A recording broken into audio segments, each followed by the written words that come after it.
Unë mendoj që do të përsëritet rezultati i 2021-s. Do të thotë pas 1%?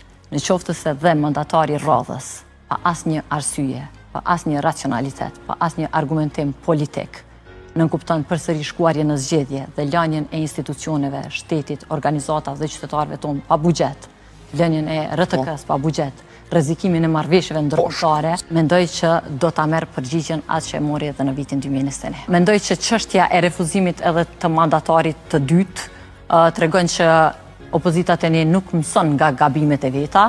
Një pozicion të tillë inatçor dhe destruktiv e kam pasur dhe në vitin 2021 dhe e dim se ku e ka prodhu edhe ku e ka dërgu realitetin e skenës politike. Një fuqi politike ndaj vetëvendosjes me mbi 51%, e shon një realitet të radhës në qoftë se nuk ka një reflektim mbi nevojat qytetare, mbi nevojat e institucioneve tona dhe nevojës për t'i dhënë përgjigje proceseve mbi të cilat ne kemi marrë përgjegjësi.